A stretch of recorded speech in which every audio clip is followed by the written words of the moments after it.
എനിക്ക് കല്യാണങ്ങൾക്കൊക്കെ പോകാൻ പേടിയാണ്. പല കല്യാണങ്ങൾ ഏത് കല്യാണങ്ങൾ പോയി അല്ല ഒരു 100 പേരെങ്കിലും ചോദിക്കും പത്ര സാർ പടമില്ലേ, ഇതെന്താ പടം ചെയ്യാം. അതെനിക്ക് പലപ്പോഴും പിന്നീട് അങ്ങോട്ട് വലിയ പ്രശ്നമാകാറുമുണ്ട്. ഏത് സിനിമ ഞാൻ ഈ ജോണറൊക്കെ മാറ്റി ചെയ്യുമ്പോൾ സ്ഫടികം പോലെ ആയില്ല. സ്ഫടികം പോലെ എങ്ങനെ ആവുക, വേടൻ വലിയ വിഷയമാണല്ലോ. അയാൾ അങ്ങനെയാണ് ഇങ്ങനെയാണ്, അയാൾ നല്ലതാണ് മറ്റേതാണ് പറഞ്ഞാണെന്നും പറഞ്ഞ് ഇങ്ങനെ ഒരു സ്ഥലത്തൂടെ വിമർശനം ഇങ്ങനെ.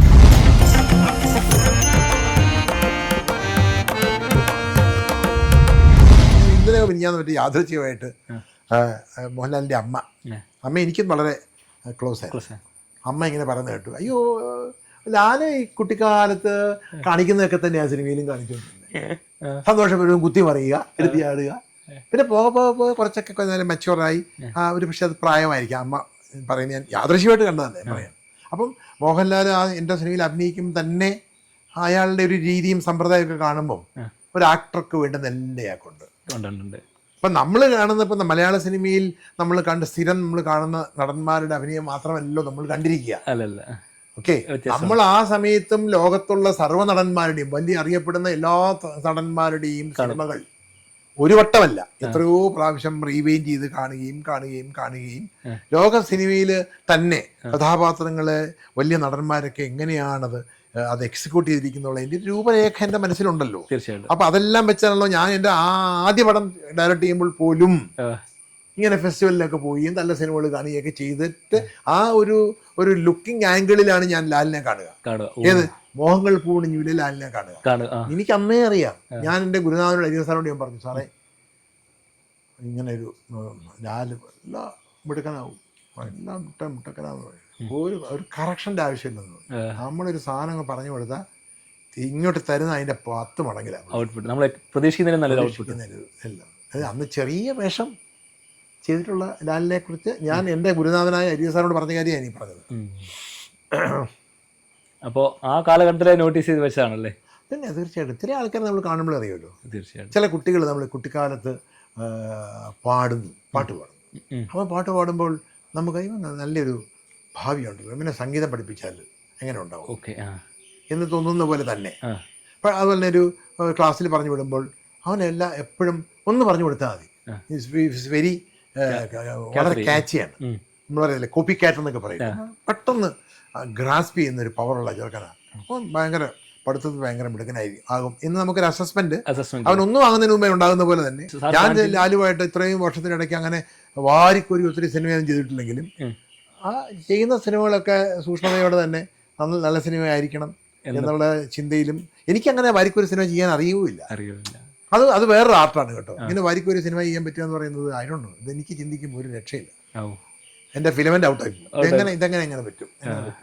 നമ്മുടെ മനസ്സിനകത്തോട്ട് ഉൾക്കൊണ്ട് കയറാത്ത നമുക്ക് തന്നെ. അപ്പം എല്ലാവരും പറയും അത് പ്രേക്ഷകനെ ഇഷ്ടപ്പെടുത്തുന്ന സിനിമ വേണം നമ്മൾ ചെയ്യാൻ. അപ്പം ഞാനതിന് എപ്പോഴും കറക്ഷൻ പറയില്ല, അങ്ങനെ പറ്റില്ല. പ്രേക്ഷകൻ്റെ ആസ്വാദന തലം വർദ്ധിപ്പിക്കുക, അതിനെ ഗ്രേസ് ചെയ്യുക, അതിനെ ട്യൂൺ ചെയ്യുക എന്നൊക്കെ പറയുന്നതും ഒരു ചലച്ചിത്രകാരൻ്റെ കടമ തന്നെയാണ്. അവനൊരു സ്ഥിരം പാറ്റേൺ ഓഫ് സിനിമ മാത്രം കൊടുത്തോണ്ടിരുന്നാൽ പോരാ. അവനെ പല വൈവിധ്യങ്ങളിലൂടെ കടത്തിക്കൊണ്ടുവരണം. അതാണ് സിനിമ. അങ്ങനെ വേണം സിനിമ ആവാൻ, അങ്ങനെ വേണം സിനിമയുടെ സ്ക്രിപ്റ്റുകളാവാൻ എന്ന് ഞാൻ വിശ്വസിക്കുന്നുണ്ട്. ഇത് നമുക്ക് അങ്ങനെ വ്യത്യസ്തമായിട്ട് ഒരു സിനിമ ചെയ്യാൻ നമുക്ക് പറ്റുക എന്ന് പറയുന്നത് ചിലപ്പോൾ കാലങ്ങളെടുക്കും, സമയമെടുക്കും. അതാ ഞാൻ പറഞ്ഞത് നമുക്ക്.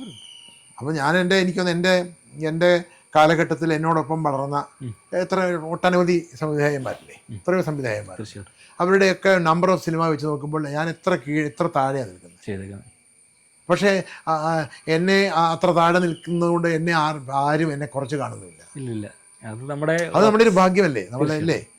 ഞാൻ ഏറ്റവും കുറവ് സിനിമകൾ ചെയ്ത് എൻ്റെ ബ്രാൻഡിൽ ഇത്രയേ ഉള്ളൂ. അങ്ങനെ കാണുന്നില്ല. നമ്മളെ വളരെ സ്പെക്കോടെ ആൾക്കാർ കാണുന്നു. അപ്പൊ അതെനിക്കൊരു ഭയങ്കര പ്രചോദനം കൂടെ കേട്ടോ. എന്നെ മുന്നോട്ട് ഇനിയും നടക്കണം, ഞാൻ ചെയ്ത് തീർന്നിട്ടില്ല, എനിക്ക് ഇനിയും സിനിമ ചെയ്യണം എന്നുള്ള എന്നിൽ വളരാൻ എടുക്കുന്ന എനർജി എന്ന് പറയുന്നത് അതാണ് ആൾക്കാർ തരുന്നത്. ഇപ്പം ഞാൻ ചോദിക്കട്ടെ, നിങ്ങളിപ്പോൾ ഒരു ഇന്റർവ്യൂവിനോട് എത്ര പ്രാവശ്യം ചോദിച്ചു? ഞാൻ ഈ ഡെയിലി ഇന്റർവ്യൂവിനാണ്, എനിക്ക് അതിന് നേരം ഉണ്ടാവും. തീർച്ചയായിട്ടും അത് സാറിന് കിട്ടിയത് തന്നെ സാർ ആർക്കും കൊടുക്കാതെ അടുത്ത്. ഞാൻ വേറെ ഒന്നും കൊണ്ടും അല്ല, ഈ ഇന്റർവ്യൂ ചെയ്യാൻ വേണ്ടി നമ്മുടെ മുമ്പിൽ വരുമ്പോൾ നമ്മൾക്ക് എന്താ പറയാനുള്ളത്? നമ്മളൊരു സിനിമ ചെയ്തുകൊണ്ടിരിക്കുന്നു, എനിക്കൊന്നും പറയാനില്ല. സിനിമ റിസൾട്ട് ഗ്രേറ്റ്, ഗുഡ് പറയാനുണ്ട്. ഒരു സിനിമ വിചാരിച്ച പോലെ വന്നില്ല പറയാനുണ്ട്. അല്ലെങ്കിൽ നമ്മൾ എന്ത് പറയാനിരിക്കുന്നു? സിനിമയ്ക്ക് മുമ്പ് ഒന്നും പറയാം. ഞാൻ ഈ എൻ്റെ ഇന്റർവ്യൂയിലൂടെ ഞാൻ ആൾക്കാരെയും ഫിലോസഫി പഠിപ്പിക്കേണ്ട കാര്യമൊന്നുമില്ല. നമ്മുടെ ഫിലോസഫിക്കൊന്നും ആരും ജീവിക്കത്തില്ലെന്നേ. ഈ കാലഘട്ടത്തിൽ നമ്മുടെ മക്കളെ പിടിച്ചാൽ കിട്ടത്തില്ല, പിന്നെയാണ് നമ്മൾ നാട്ടുകാർക്ക് ഫിലോസഫി തീർച്ചയായിട്ടും. ഞാനതിൽ വെറുതെ നമ്മുടെ സമയം കളയാന്നല്ലാതെ വേറെ കാര്യമൊന്നും എന്ത് കാര്യമായിരിക്കും. ആൾക്കാർക്ക് അത് തോന്നി സാറേ എങ്ങനെയെങ്കിലും ഒരു ചെറിയ എത്രയോ പേര് ദിനവും വിളിക്കാറുണ്ട്. ഇപ്പൊ ഫിലിം സ്കൂളുകളിലൊക്കെ വിളിച്ചിട്ട് സാറേ ഈ ഫെർട്ടേണിറ്റിയുടെ ആകണം സാറേ. ഞാൻ അയ്യോ പറ്റില്ല, എനിക്കൊന്നും പറ്റത്തില്ല. അതെന്താ? then I am a teacher. When I am a teacher I should prepare and go. What is teaching? നമുക്ക് കിട്ടിയിട്ടുള്ള സിലബസിനകത്ത് നമ്മൾ കണ്ണോടിക്കുകയും നമ്മളത് പഠിക്കുകയും അതിനെക്കുറിച്ച് നമ്മളൊരു റിസർച്ചൊക്കെ നടത്തി അതിങ്ങനെ എക്സ്റ്റംപററി ആയിട്ട് കുട്ടികളെ പഠിപ്പിച്ചു കൊടുക്കാൻ. അപ്പോൾ അതിന് ഞാനൊരു സമയം കണ്ടെത്തണം, അത് പഠിക്കണം. എനിക്ക് അതിനുള്ള വിദ്യാഭ്യാസം കൊണ്ടില്ല എന്ന് അങ്ങനെ പറയാം. അതുകൊണ്ട് ഞാൻ ഇതിനൊന്നും നിൽക്കാറില്ല. നിങ്ങൾക്ക് വല്ലപ്പോഴും ഒരു ഫിലിം സ്കൂളിലൊക്കെ വന്ന് പിള്ളേരോട് ഒന്ന് ഇന്ററാക്ട് ചെയ്യാൻ ഒരു സെഷൻ വേണം. ഓക്കെ, എനിക്കിഷ്ടമാണ്. വളർന്നു വരുന്ന ചെറുപ്പക്കാർ പിള്ളേരോട് സിനിമ സംസാരിക്കാനും അവരുടെ ആറ്റിറ്റ്യൂഡ് മനസ്സിലാക്കാനും മനസ്സിലാക്കാനും അവരെങ്ങനെയാണ് നിങ്ങളൊരു നല്ല സിനിമയിലേക്ക് പോകേണ്ടതെന്ന് പറഞ്ഞു കൊടുക്കാനും. ഒരു നല്ല സിനിമയ്ക്ക് പോകാൻ കുറെ കാരണങ്ങൾ വേണേ, പിന്നെ തീർച്ചയായിട്ടും ചുമ്മാ പറ്റത്തില്ല. ഇപ്പോൾ നമ്മൾ കണ്ടുകൊണ്ടിരിക്കുന്ന പല സിനിമകളും അല്ല നല്ല സിനിമ ലൈഫിലല്ലോ. അതാണ് പറഞ്ഞത്. അപ്പം അങ്ങനെയുള്ള ഒരു മേഖലയിൽ അങ്ങനെ ഫിലിം മേക്കേഴ്സ്, കാരണം ഇതിന്റെ പുറകിൽ ഇവരെയൊക്കെ വിശ്വസിച്ച് കോടാനുകോടികൾ മുടക്കാൻ കുറെ ഇൻവെസ്റ്റേഴ്സ്, കുറെ നടന്മാർ ഒക്കെ ചുറ്റിപ്പറ്റി ഇങ്ങനെ നിൽപ്പുണ്ട്. അതെല്ലാം നമുക്ക് കംപ്ലീറ്റ് വേസ്റ്റ് ആയിക്കൊണ്ടേയിരിക്കും. അപ്പോൾ പുതിയതായിട്ടുള്ള സബ്ജക്ട്സുകളും പുതിയതായിട്ടുള്ള ആവിഷ്കരണ സമ്പ്രദായങ്ങളും രീതികളൊക്കെ വരണം. വരുമ്പോൾ എന്ത് വേണം? പ്രമേയം വേണം. ഞാൻ ഈ പലപ്പോഴും പല ഫിലിം സ്കൂളിലും പറയുന്ന ഒരു കാര്യം ഇതാണ്. If you want to make an Hollywood film, come on, you can make with simple making. You keep a mid shot, like a close up, a long shot and a track shot, a drone shot. ഈ എക്യുപ്മെന്റ്സിന്റെ യാതൊരു ആവശ്യങ്ങളൊന്നുമില്ല.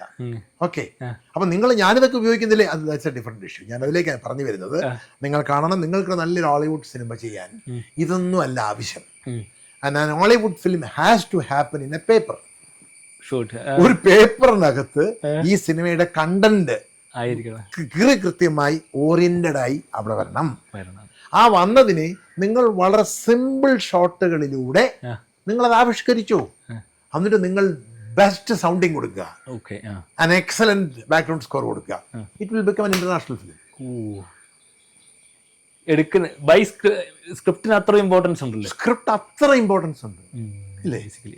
അതിപ്പോൾ മമ്മൂട്ടി ആയാലും ശരി, മറ്റേ മോഹൻലാൽ ആയാലും ശരി, കമലഹാസൻ ആയാലും ശരി, ഇവർക്കിടെ എല്ലാം ആ പൊട്ടൻഷ്യൽ നമ്മൾ ഉപയോഗിക്കാൻ പറ്റുന്ന രീതിയിൽ, അല്ലെങ്കിൽ അവരെ എല്ലാം അഭിനയത്തിന്റെ പല പല മേഖലകളിലൂടെ നമ്മൾ കയറ്റി ഇറക്കണമെന്നുണ്ടെങ്കിൽ സ്ക്രിപ്റ്റ് എങ്ങനെ ആവണം?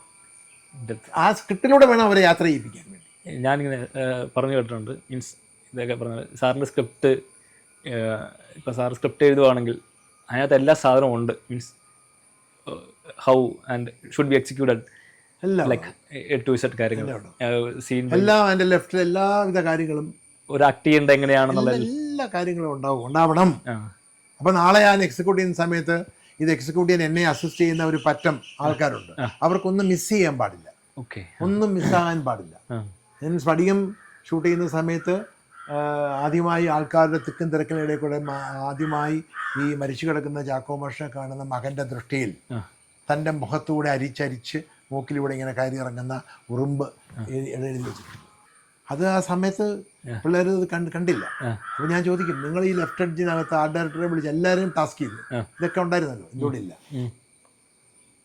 അതില്ലാതെ ഞാൻ ഷൂട്ട് ചെയ്യില്ല. അത് വേണം, നിർബന്ധമാണ്. അപ്പൊ ഇത് എന്തിനു വേണ്ടിയാണ്? ഇത് അതിലൂടെ വേണ്ടിയാണ്. ഞാനും മറന്നു പോകാൻ പാടില്ല.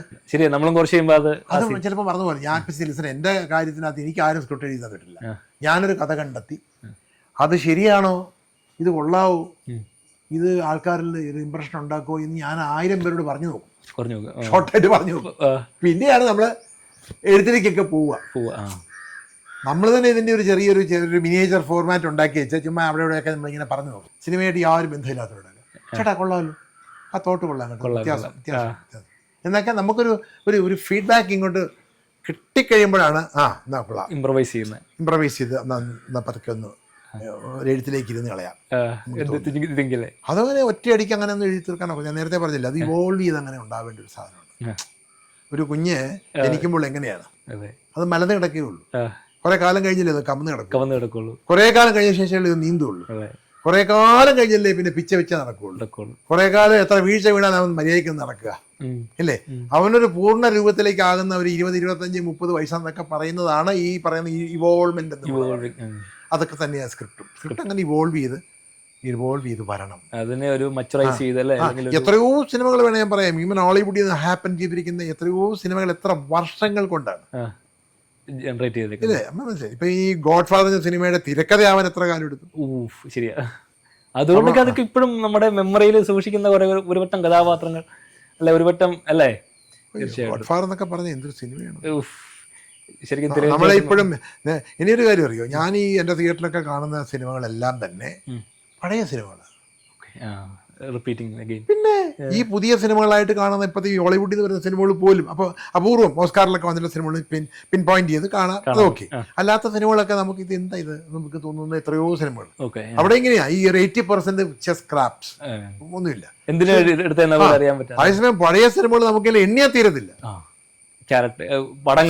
സിനിമകളുടെ തീർച്ചയായിട്ടും. ഇപ്പം ബാക്ക് ടു നമ്മുടെ ടിഗ്വാൻ ഇപ്പം 8 കൊല്ലമായിട്ട് യൂസ് ചെയ്യുന്നു. നമ്മൾ കുറച്ച് സിനിമയിലൊക്കെ കയറി അങ്ങ് ടിഗ്വാനായിട്ട് വീണ്ടും തിരിച്ചു വന്നിരിക്കുകയാണ്. അപ്പം എങ്ങനെ തോന്നുന്നു ഒരു ലോങ് ഇയേഴ്സ് ഓഫ് എക്സ്പീരിയൻസിൽ? നല്ല വണ്ടിയല്ലേ, നല്ല വണ്ടിയാണല്ലേ ഹരിഷ. അതിനപ്പുറം ഒന്നും ഞാൻ അതിന് കാണാറില്ല. ജസ്റ്റ് നമ്മളെ കൊണ്ടു നടക്കുക. നിങ്ങൾ വിശ്വസിക്കോ, ഞാൻ music it last 7.5 years. Okay, ഞാൻ ഇപ്പുറത്തോട് ഗിയർ ഷിഫ്റ്റ് ചെയ്തത് സ്പീഡ് ഗിയറാണ്. അതിൻ്റെ ഓവർടേക്ക് ചെയ്യാൻ വേണ്ടിയൊക്കെ ഉള്ള ഇപ്പുറത്തോട്ട് മാറ്റിയിട്ടാൽ അതിന്റെ സ്പീഡ് ഗിയർ ഉണ്ട്. അതിന്റെ പവർ 10 മടങ്ങ് വർദ്ധിപ്പിക്കുന്നത്. ഇന്ന് വരെ ഞാനത് ഉപയോഗിച്ചിട്ടില്ല. സ്പോർട്സ് മോഡ് സ്പോർട്സ് മോഡില് ആ വണ്ടി ഇന്ന് വരെ ഇട്ട് ഞാൻ ഉപയോഗിച്ചിട്ടില്ല. ചിലപ്പോഴും എന്റെ മോൻ വന്നേ ചിലപ്പം ഇട്ട് ഉപയോഗിക്കാൻ പറയും, എനിക്ക് എന്തിന്റെ സുഖമല്ല, മര്യാദയ്ക്ക് ഒരു വണ്ടി അവിടെ പോകുന്നത്, നീ ഇതൊക്കെ ഇട്ടിട്ട് തന്നെ കയറുന്നത്, ഈ വണ്ടിക്കകത്ത് ഇങ്ങനെ ഇട്ട് എന്തൊരു പീസ്ഫുൾ ആയിട്ടല്ലേ. അപ്പൊ അവൻ അവിടെ തന്നെ എന്നെ തട്ടും. അപ്പൊ സ്പോർട്സ് മോഡൊക്കെ ഇട്ട് നമുക്കൊന്ന് എൻജോയ് ചെയ്തിട്ടല്ലേ. ശരിക്കും സാറിന്റെ പീസ് ഓഫ് ഹാർഡ് വർക്ക് ഞാൻ ആ വണ്ടിയിലെ ബമ്പർ ലൈനിലും കാര്യങ്ങളൊക്കെ കണ്ടു. ഒരു അങ്ങനെ റെയറായിട്ട് കണ്ടേക്കുന്നതാണ് മറ്റേ ആന്റിക് ലൈക്ക് ഒരു കോട്ടിങ് പോലെ. അത് ശരിക്കും എങ്ങനെ ഇതുപോലെയായിട്ട് ഞാൻ അങ്ങനെ കണ്ടിട്ടില്ല, അതുകൊണ്ട് ചോദിച്ചതാ. സാറിന് അത് ഐഡിയ വന്നാണോ അതോ ബമ്പറിൽ? അതിങ്ങനെ ഈ സാധാരണ ഈ വലിയ വണ്ടിയൊക്കെ എത്രയും പൈസ കൊടുത്ത് മേടിച്ചിട്ട് 2-3 വർഷമൊക്കെ കഴിയുമ്പോൾ ഇതിന്റെ ബമ്പർ നനച്ചു പോകാൻ തുടങ്ങും, കറുപ്പൊക്കെ ആണെങ്കിലേ. അപ്പൊ അതിനൊരു വേറൊരു ഒരു ഫീൽ ഇരിക്കട്ടെന്ന് കരുതി ഈ ആന്റിക് കോപ്പർ അല്ലേ, കോപ്പർ ആന്റിക് എന്ന് പറഞ്ഞൊരു സാധനമുണ്ട്. അപ്പോൾ അതിന് വീട്ടിലൊക്കെ അവിടെ ഇവിടെയൊക്കെ ഉണ്ട്, ഈ വീട്ടിൽ തന്നെ ഉണ്ട്. അപ്പോൾ അതൊന്ന് ഞാൻ ആ ക്ലാസിക് ലാമ്പിൽ കൊടുത്ത് ചെയ്യിപ്പിച്ച് അവരെ കൊണ്ട് ഈ സൈഡൊന്ന് ചെയ്തേക്കാം, അങ്ങനെ ചെയ്യാൻ പറഞ്ഞു. വ്യത്യാസമായിട്ട് ഇരിക്കട്ടെന്ന് കരുതി. ശരിക്കും അങ്ങനെ ചെയ്യുന്നില്ല, അങ്ങനെ വണ്ടിയിലധികം ഞാൻ നിങ്ങൾ ചെയ്ത് കണ്ടിട്ടില്ല, അതാണ് ചോദിച്ചത്. അപ്പൊ ഒരു റെയർ ഐറ്റം അല്ല. സാധാരണ മനുഷ്യർ ചെയ്യാത്തൊക്കെ ചെറിയ കാര്യങ്ങളൊക്കെ ഞാൻ ചെയ്യും, സ്വഭാവമാണ് അത്. അല്ല, ഐഡിയ ഒക്കെ തോന്നിയെന്നുള്ളതാണ് കാര്യം. ശരിക്കും പറഞ്ഞാൽ ഞാൻ വണ്ടിയിൽ അങ്ങനെ വളരെ റെയർ ആയിട്ടാണ് കണ്ടത്. കുറച്ചു മുമ്പില്ല നിങ്ങൾ എന്നോട് പറഞ്ഞില്ലേ, ഇന്ന് വരെ ലോകത്ത് ഒരു വീട്ടിനകത്തോട്ട് കാല് കഴുകി കയറുന്ന കണ്ടിട്ടുണ്ട്. പക്ഷെ ഒരു വീട്ടിലെ ആജീവനാന്തം ജീവിച്ചതിനു ശേഷം കാല് കഴുകി ഇറങ്ങിപ്പോകുന്നത് കണ്ടിട്ടില്ല എന്റെ അമ്മ എന്നിപ്പോ പറഞ്ഞില്ലേ.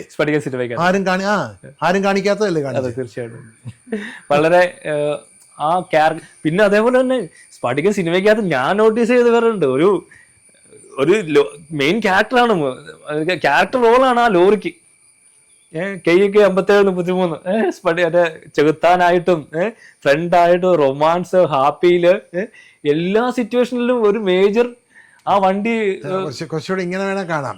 എല്ലാ വികാരങ്ങൾക്കകത്തും കയറി ഇറങ്ങിയ ഒരു ജീവനില്ലാത്ത എന്നാൽ ജീവനുള്ള പവറുള്ള ഒരു വെഹിക്കിൾ ആയിരുന്നില്ലേ ലോറി. അതിനകത്ത് എല്ലാ വികാരങ്ങൾക്കകത്ത് അത് കയറി ഇറങ്ങി മൈൻഡ് അപ്സെറ്റ് ആയിട്ട് മോഹൻലാൽ പോകുമ്പോ അതിനകത്ത് ലോറിയാണ് എന്ന് മാത്രമല്ല, ആ സിനിമയ്ക്കകത്ത് തൻ്റെ മനസ്സിനകത്ത് ഇങ്ങനെ കനീഭവിച്ച് കിടന്ന ഇവനെ എന്ത് പറഞ്ഞാലാണ് ശരിയാവുക എന്നുള്ള ആ ചാക്കോ മാഷ്ട മനസ്സിനകത്തുള്ള ആ കറുപ്പ് മുഴുവൻ ചേർത്തി എഴുതിയില്ലേ അവിടെ എൻ്റെ ബോർഡിൽ ചെകുത്താൻ അതിനും ആ ലോറി സാക്ഷിയായി. എല്ലാത്തിനും അതിങ്ങനെ സാക്ഷിയായിക്കൊണ്ടേയിരുന്നു. എല്ലാത്തിനും ഉപരി ആ ലോറി തന്നെ സ്ഫടികമായി മാറുന്നു. അതിപ്പോൾ അങ്ങനെ പല ആൾക്കാരൊക്കെ ഞാൻ ഇവിടുന്നൊക്കെയാണ് ഓരോ മെസ്സേജസ്. ആ ലോറിയിൽ പോലും അങ്ങനെ ഒരു ചിത്രം സാറ് വരച്ചല്ലോ. ഒരു ഒരു ഒരു ഒരു ആ സ്ക്രിപ്റ്റ്, അങ്ങനത്തെ ഒരു സ്ക്രിപ്റ്റ് ഇപ്പം ഞാൻ മൈനസ് ഭദ്രൻ വേറെ ആര് ചെയ്താലും ആ പടം ഇങ്ങനെ തന്നെ ഇരിക്കും. അതേപോലെ നന്നായി ഷോട്ടുകളൊക്കെ വയ്ക്കാനും ഒക്കെ അറിയാവുന്ന നല്ല വിഷ്വൽ പിന്നെ പൊട്ടൻഷ്യലുള്ള ഏത് സംവിധാനം ചെയ്താലും ആ സിനിമ അങ്ങനെ തന്നെ ഇരിക്കും. അത് ഞാൻ വേണമെന്ന് നിർബന്ധമൊന്നുമില്ല. പക്ഷേ സ്ക്രിപ്റ്റ് അതായിരിക്കും. എന്നെക്കുറിച്ച് എൻ്റെ ഒരു പ്രൊഡ്യൂസർ പറയുന്ന ഒരു വാക്കുണ്ട്. അതായത് ഞാൻ ആ വാക്ക് ആദ്യമായി പുള്ളിയിൽ നിന്നാണ് കേൾക്കുന്നത്. Bhadran perfection in obsession. അതായത് പെർഫെക്ഷൻ തന്നെ ഒരു ഒബ്സഷനാണ് അല്ലേ. അതായത് one who can see beyond something അല്ലേ.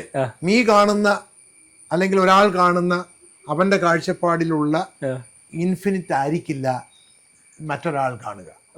എനിക്ക് ആ ഇൻഫിനിറ്റിന് അപ്പുറമുണ്ടോ എന്തെങ്കിലും എന്ന് ചെകയാൻ താല്പര്യമുള്ളൊരു മനസ്സുണ്ട് തീർച്ചയായിട്ടും. അപ്പോൾ അത് കണ്ടിട്ട് ഈ മോഹൻ പറയുന്നൊരു സാധനമാണ്. അതായത് ഈ പെർഫെക്ഷൻ ഇൻ ഒബ്സഷൻ. ശരിക്കും പറഞ്ഞാണല്ലോ, എനിക്ക് ശരിക്കും പറഞ്ഞാൽ സ്പടിയൊക്കെ സിനിമ റെഫറൻസ് ആയിട്ട് പറയുവാണെങ്കിൽ അതൊക്കെ ഒരു മൊണാലിസ പെയിന്റിങ് കാണുന്ന പോലെ. കാര്യം വെച്ചിട്ടുണ്ടെങ്കിൽ എങ്ങനെ വായിച്ചാലും അതായത് ഭയങ്കര അർത്ഥങ്ങൾ മീൻസ് ഹിഡൻ ആയിട്ടുള്ള അതാണ് ശരിക്കും പറഞ്ഞാൽ സാറിന്റെ ഒബ്സഷൻ. അതെൻ്റെ പേരിൽ ആ സിനിമ സംഭവിക്കാനായിരുന്നു ഒരു വിധി യോഗം അല്ലേ. അതൊരു സംഭവിച്ചു. അതെനിക്ക് പലപ്പോഴും പിന്നീട് അങ്ങോട്ട് വലിയ പ്രശ്നമാകാറുമുണ്ട്. ഏത് സിനിമ ഞാൻ ഈ ജോണറൊക്കെ മാറ്റി ചെയ്യുമ്പോൾ സ്ഫടികം പോലെ ആയില്ല. സ്ഫടികം പോലെ എങ്ങനെ സ്ഫടികം വേറെയാണ് ആവുക. യേശുദാസിനെ പോലെ ഒരു മകനെ അദ്ദേഹത്തിന്റെ പിതാവിന് സൃഷ്ടിക്കാൻ കഴിഞ്ഞില്ല. ഒരു യേശുദാസ് മാത്രമേ ലോകത്തുണ്ടായിട്ടുള്ളൂ അല്ലേ. തീർച്ചയായിട്ടും. ഒരൊറ്റ മുഹമ്മദ് റാഫിയല്ലേ ലോകത്തുണ്ടായിട്ടുള്ളൂ. തീർച്ചയായിട്ടും. കമോൺ, ഒറ്റ മുഹമ്മദ് റാഫിയേ ഉള്ളൂ ലോകത്തുള്ളൂ. ഒറ്റ യേശുദാസേ ലോകത്തുള്ളൂ. ഇവരെ ഒന്നും വെല്ലാൻ പാട്ടുകാരില്ലെന്ന് ഇല്ല. കോപ്പിക്കായിട്ട് ഒരിക്കലും വരത്തില്ല. ഇവരെയൊന്നും വെല്ലാൻ പണ്ടുമില്ല, ഇന്നുമില്ല. ഇനി ഒട്ടും ഉണ്ടാവുകയുമില്ല. അപ്പൊ എന്നോട് ഒരാൾ ചോദിച്ചു അതെങ്ങനെ ചേട്ടൻ പറയാൻ പറ്റും? ഉണ്ടാവില്ല. ചിലതൊക്കെ ഉണ്ടായി ഉണ്ടാവില്ല. ഇനി അതേപോലെ മുഹൂർത്തം ഉണ്ടാണെങ്കിൽ വലിയ പാടാണ് അല്ലേ. അപ്പൊ അങ്ങനെ ഉണ്ടായാൽ മാത്രമല്ല, അങ്ങനെ ഒരു പാട്ടുകാരൻ ഉണ്ടായാൽ ആ കാലഘട്ടത്തിലെ കമ്പോസേഴ്സ് ഉണ്ടാവണം. അതേ ലെവലിൽ വരണം. നോളജുള്ള, അതുപോലെ തന്നെ പ്രകൃതിയെ കാണാനും എഴുതാനും പ്രാപ്തിയുള്ള, ഭയങ്കര മെറ്റഫറിക്കലായിട്ട് പ്രകൃതിയെ കണ്ട് കാഴ്ചകൾ അത് എങ്ങനെയാണ് ഒരു സിറ്റുവേഷനകത്ത് അണച്ചു ചേർക്കേണ്ടതെന്ന് അറിയാവുന്ന വയലാറിനെ പോലെ, ഭാസ്കരൻ മാസ്റ്ററെ പോലെയോ ഈവൻ ശ്രീകുമാരൻ നമ്പിയെ പോലെയൊക്കെ ഉള്ള എത്രയോ വലിയ എഴുത്തുകാർ. അപ്പോൾ ഒരു ദാസേട്ടനോ അല്ലെങ്കിൽ മുഹമ്മദ് റാഫിയോ ഉണ്ടാകുമ്പോൾ ഒരു പറ്റം അങ്ങനത്തെ ആൾക്കാരോട് ഉണ്ടാവണം. സൈഡിലുണ്ട് എന്നുള്ള കാര്യം അല്ലേ.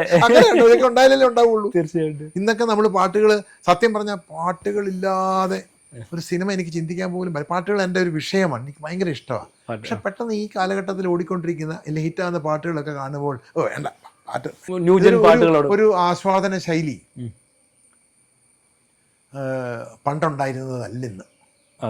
ഡിഫറെൻ്റ് ആയിട്ടുണ്ട്, ഭയങ്കര ഡിഫറെൻ്റ് ആയിട്ട് ഒക്കെ ഇന്നത്തെ കാലഘട്ടത്തിലെ ആൾക്കാരത് ഞാനിത് പറയുന്നതൊക്കെ എങ്ങനെ എടുക്കുമെന്ന് എനിക്കറിയില്ല. എങ്ങനെ എടുത്താലും എനിക്കൊന്നുമില്ല. പക്ഷെ പറയണമല്ലോ, പറയാതിരിക്കുന്നത് എങ്ങനെയാണ്. പക്ഷെ ലൈഫുള്ള കുറെ സാധനങ്ങൾ എന്നും ആ പണ്ടുള്ള യുണീക്നെസ്സിന്റെ ഇപ്പം വരുന്നില്ല.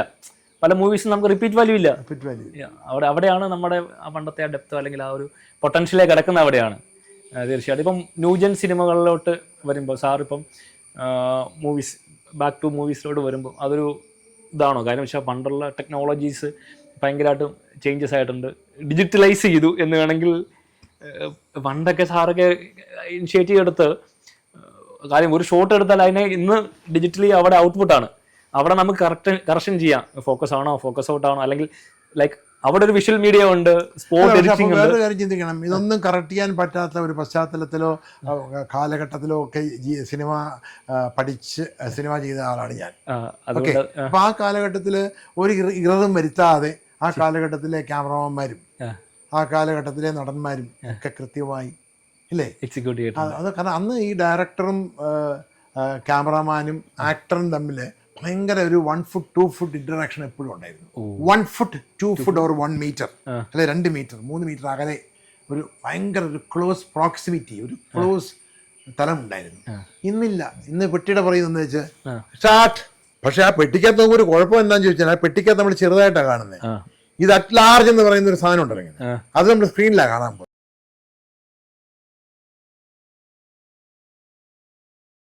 പക്ഷെ അത് ഇവിടെ ഇല്ലെങ്കിൽ വേറെ സ്ഥലത്ത് കാണാം. ആ ആക്ടറോട്ട് അടുത്ത് നിൽക്കുകയാണെങ്കിൽ നമ്മുടെ കണ്ണ് നല്ല കാഴ്ച ഉണ്ടെങ്കിലേ ആ കാഴ്ചക്കകത്തൂടെ ഇയാൾ എന്താ ചെയ്യുന്നത്, അതാണ് ബിഗ് സ്ക്രീൻ അല്ലേ. അതാണ് കാര്യം. നമ്മുടെ മൈൻഡ് ബിഗ് സ്ക്രീൻ ആയതുകൊണ്ട്, നമ്മുടെ മനസ്സ് ബിഗ് സ്ക്രീൻ ആകുന്നത് കൊണ്ടാണ് മറ്റിടത്ത് ഒരു ബിഗ് സ്ക്രീൻ ഉണ്ടാവുക. നമുക്ക് അതിൽ ബിഗ് സ്ക്രീൻ ഉണ്ടാവണം നമ്മുടെ മനസ്സിലുണ്ടാവണം. ആ ബിഗ് സ്ക്രീനിലൂടെ നമ്മൾ ഇവരെ ഇങ്ങനെ അടുത്ത് നിന്ന് കാണണം, അവരഭിനയിക്കുന്നത് അടുത്ത് നിന്ന് കാണണം. അതുകൊണ്ട് ഈ പെട്ടിപ്പുറത്തിരുന്ന് കാണുന്നത് തെറ്റാന്നല്ലേ. നാളെ ഞാൻ പടം ചെയ്യുമ്പോഴും പല സിറ്റുവേഷനിലും അങ്ങനെ തന്നെ കാണേണ്ടി വരും.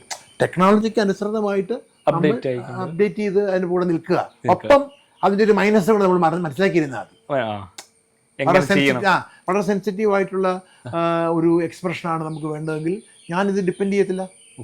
കണ്ണുകളെ വിശ്വസിക്കും. ഞാൻ കണ്ണുകൾ ചെന്ന് അടുത്ത് നിന്ന് അത് അങ്ങനെ കാണും. കാര്യം ഇത് നരയും വരെയൊക്കെ ഇതിന്റെയൊക്കെ ബോർഡുകളൊക്കെ വളരെ ചെറുതായിട്ട് കാണുന്നുണ്ട്, കംപ്രസ്ഡല്ലേ കാണുന്നത്. അതിന്റെ എല്ലാം ആ ഒരു ഇതിൽ വിശ്വസിക്കുന്നല്ലേ. വൈ പാസ്റ്റ് എന്ന് ചോദിക്കുന്നതായിരുന്നു. അന്ന് മോഹൻലാൽ കഷ്ടപ്പെട്ട് ഇങ്ങനെ ബുദ്ധിമുട്ടി പലതും ചെയ്തു. യെസ്, അതാണ് മോഹൻലാൽ.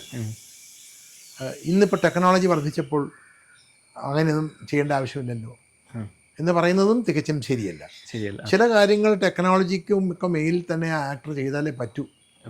ഞാനിപ്പോൾ പറയാൻ പറ്റും. ഇപ്പം നമ്മുടെയൊക്കെ മുൻപിൽ നിൽക്കുന്ന ഒരു വലിയ ഒരു ഫിഗറാണ് വേടൻ. വലിയ വിഷയമാണല്ലോ. അയാൾ അങ്ങനെയാണ് ഇങ്ങനെയാണ്, അയാൾ നല്ലതാണ് മറ്റേതാണ് പറഞ്ഞാണെന്നും പറഞ്ഞ് ഇങ്ങനെ ഒരു സ്ഥലത്തൂടെ വിമർശനം ഇങ്ങനെ പോയിക്കൊണ്ടിരിക്കുന്നു. വേറൊരു സ്ഥലത്തൂടെ ഇതെന്താ അയാൾ എന്തുകൊണ്ടാണ് ഉൾക്കൊള്ളുന്നില്ല എന്ന് പറയുന്നു. അയാൾ കാണിക്കുന്ന ചില അഭിപ്രായങ്ങളും വൃത്തികളും ഒക്കെ എടുത്തുകൊണ്ട് കൊണ്ടിരുന്നു. അയാൾ ഉടനെ അത് അഡ്മിറ്റ് ചെയ്യുന്നു. Yes, fine. അയാളത് അഡ്മിറ്റ് ചെയ്യുന്നു. അത് അയാളോട് അങ്ങനെ പൊറുക്കുക വേണ്ടു. അയാൾ എങ്ങനെ ചെയ്തു, എനിക്ക് വീഴ്ചകളുണ്ടെന്നേ. ഞാൻ ആ വീഴ്ചകൾക്കകത്ത് പോകാൻ കാരണം എനിക്ക് ഒരു നല്ല ബാക്കപ്പ് ഉണ്ടായിരുന്നില്ല. ഞാൻ വളർന്നു വന്ന മേഖലകളിൽ എങ്ങും എന്നെ തിരുത്താനോ തിരിക്കാനോ ആരും ഉണ്ടായിരുന്നില്ല, ഒന്നും ഉണ്ടായിരുന്നില്ല. ഞാൻ എന്ത് കണ്ട് വളരണമായിരുന്നു എന്ന് എനിക്കറിയില്ല. ആ വഴികളിൽ എനിക്ക് എന്തെങ്കിലും അബദ്ധങ്ങൾ ഉണ്ടായിരിക്കും, ചെയ്തു പോയി. തീർച്ചയായിട്ടും. ചേട്ടാ, മോനെ, അനിയ, ബ്രദർ, എന്നോട് ക്ഷമിക്കണേന്ന് പറഞ്ഞാൽ അവിടെ തീർക്കട്ടെ. ഈ വേടൻ ഞാൻ പറഞ്ഞു സി ലിസൺ, അയാളുടെ പാട്ട് നല്ലതാണോ എന്ന് ചോദിച്ചാൽ എന്താണ് പാട്ട്? വാട്ട് ഈസ് പാട്ട്? പാട്ട് എന്ന് പറയുന്നത് ഈ പാട്ടുകൾ പാടാൻ വേണ്ടി നമുക്ക് കിട്ടുന്ന അതിൻ്റെ സാഹിത്യവും പ്ലസ് അതിൻ്റെ ഈണവും പ്ലസ് അതിൻ്റെ താളവും ഒക്കെ കൂടെ ചേർന്നുള്ളൊരു പെർമുറ്റേഷൻ കോമ്പിനേഷനാണ് പാട്ട് എന്ന് പറയുന്നത്.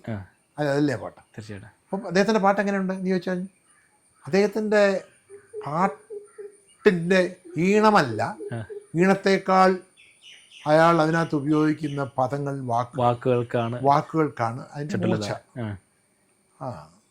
അതുണ്ടല്ലോ. അങ്ങനെയെങ്കിൽ ആ വാക്കിൻ്റെ അകത്ത് കിടക്കുന്ന മൂർച്ചകൾക്ക് അനുസൃതമായിട്ടുള്ള ഒരു രീതിയിലാണോ ഇന്ന് ഈ കേരളം? എവിടെയാണ് അങ്ങനത്തെ കാര്യങ്ങൾ ഇന്ന് സംഭവിച്ചുകൊണ്ടിരിക്കുന്നത്? ജാതി ഉള്ളിടത്തോളം കാലം, ഒന്നുകൂടെ പറയട്ടെ, ജാതി ഉള്ളിടത്തോളം കാലം ഇതുണ്ടാവും. അതുകൊണ്ട് ഇവിടെയല്ലേ അവിടെയുണ്ട്, അവിടെ ഇല്ലെങ്കിൽ അപ്പുറത്തുണ്ടാവും. അതായിരിക്കും ഒഴിവാക്കാൻ പറ്റത്തില്ല ഒരിക്കലും അയാൾ പറയുക. അതുകൊണ്ട് അയാളിപ്പോൾ ഇവിടെ എവിടെയാണ് ജാതി സ്പർദ്ധ, എവിടെയാണ് ജാതി, ഇത് ആവശ്യമില്ലാത്ത പഴയതിനെ കൊണ്ടുവന്നിട്ടെടുത്ത് അതാരാ പറഞ്ഞേ? അത് കേൾക്കുന്ന ശ്രോതാവിനെ വഴിതിരിക്കല്ലേ. ആ ശ്രോതാവിന്റെ മനസ്സിനകത്ത് ഈ പറയുന്നവൻ വിഷം കുത്തി വെക്കുകയല്ലേ. തീർച്ചയായിട്ടും. ഈ കേൾക്കുന്ന ആള് എങ്ങനെയുണ്ടോ, എന്നാ നമുക്ക് വാളുമായിട്ട് ഇറങ്ങിയേക്കാം എന്ന് പറഞ്ഞ് അവൻ ഇറങ്ങുന്നില്ലല്ലോ. അവനത് ആ പഴയ വാക്കുകളും എല്ലാം കേട്ട് ആസ്വദിക്കുന്നല്ലേ ഉള്ളൂ. നമ്മൾ ചരിത്രം വായിക്കുന്ന പോലെ, ചരിത്രം സ്കൂളിൽ എന്തിനാ പഠിപ്പിക്കുന്നത്? ഇങ്ങനെ ചരിത്രം ഉണ്ടായിരുന്നു. അങ്ങനെയാണെങ്കിൽ സ്കൂളുകളിൽ ചരിത്രം പഠിപ്പിക്കാൻ പാടില്ല, ഇല്ലേ? നമ്മളെ ഭയങ്കരമായിട്ട് കോൾമേര് കൊള്ളിക്കുന്ന, നമുക്ക് ഭയങ്കരമായിട്ട് എന്ത് കാലമായിരുന്നു ഇത്, ഇങ്ങനെയായിരുന്നോ ഇവനൊക്കെ എന്ന് തോന്നിപ്പിക്കുന്ന എന്തെല്ലാം ചരിത്രങ്ങളുണ്ട്. തീർച്ചയായിട്ടും. ഈ ചരിത്രമൊക്കെ നമ്മൾ വായിച്ചു കഴിഞ്ഞാൽ ഉടനെ നമ്മൾ വാൾ എടുത്തിട്ട് ഇറക്കാണ്? അല്ലല്ലോ. അതിനെ അങ്ങനെ കണ്ടാൽ പോരെ? തീർച്ചയായിട്ടും. അതിനങ്ങനെയാണ് കാണേണ്ടത്. അപ്പൊ ആ വാക്കുകളാണ് അയാളുടെ ഒരു അല്ലേ, ആ ഒരു. അപ്പൊ അതിനെ കാണുന്ന, അതിനെ വിലയിരുത്തുന്ന, അതിനെ ഒരു ആസ്വാദകനെ പോലെ അത് കേൾക്കുന്ന ആൾക്കാരെ അവർ കേട്ടോട്ടെ, തീർച്ചയായിട്ടും അങ്ങനെ തന്നെ കണ്ടാൽ മതി. അതിൽ നിന്ന് ഉൾക്കൊണ്ടുകൊണ്ട് ഇതിൽ നിന്ന് വ്യതിചലിക്കാൻ പറ്റുന്ന കുറച്ചേലും ആൾക്കാരുണ്ടെങ്കിൽ അതെ, ഗുഡ് തിങ് അല്ലേ? അല്ലല്ല, അത് ജാതി ഉണ്ടല്ലോ ഇവിടെ. ഉണ്ട് ഈ രാഷ്ട്രീയക്കാരൊക്കെ കാണിക്കുന്നത് എന്താ? ഈ രാഷ്ട്രീയയുടെ മറമാറ്റിയല്ലേ? തീർച്ചയായിട്ടും ഈ എല്ലാ രാഷ്ട്രീയക്കാരും ഈ ജയിക്കാൻ വേണ്ടി എടുക്കുന്ന തുരുപ്പുകാരാണ് ഈ ജാതി. തീർച്ചയായിട്ടും ഇല്ലെന്ന് പറയാൻ പറ്റുമോ? നമുക്കറിയാലോ, അത് വിറ്റ്നസ് ആണെങ്കിൽ ഇത് പരമമായ സത്യമാണ്. അപ്പോൾ ജാതി ഉള്ളിടത്തോളം കാലം ഇതുണ്ട്. എൻ്റെ ഈ രാജ്യത്തെ ഞാൻ സ്വപ്നം കാണുകയാണ്. ഒരു കുട്ടി പ്രസവിച്ച് വീണ് അവൻ സ്കൂളിലേക്ക് കയറിപ്പറ്റുന്ന ആദ്യം അവൻ്റെ റെക്കോർഡിക്കലായിട്ടുള്ള ഒരു പേപ്പറിൽ അവൻ എഴുതുമ്പോൾ ജാതി ഇല്ലാതാവട്ടെ എന്ന് ഞാൻ ആഗ്രഹിച്ചു പോവാണ്. അവൻ്റെ പേര്, അപ്പൻ്റെ വിശദാംശങ്ങൾ, അവൻ താമസിച്ച ഊര്, ജനനസമയം മാത്രമാവട്ടെ. അവൻ്റെ ജാതി ഇല്ലാത്ത, ജാതി പറയേണ്ടാത്ത ഒരു സാഹചര്യത്തിൽ ഇതെന്ന് വളരും, വളരട്ടെ എന്ന് ഞാൻ പ്രത്യാശിക്കുകയാണ്. തീർച്ചയായിട്ടും. നമസ്കാരം.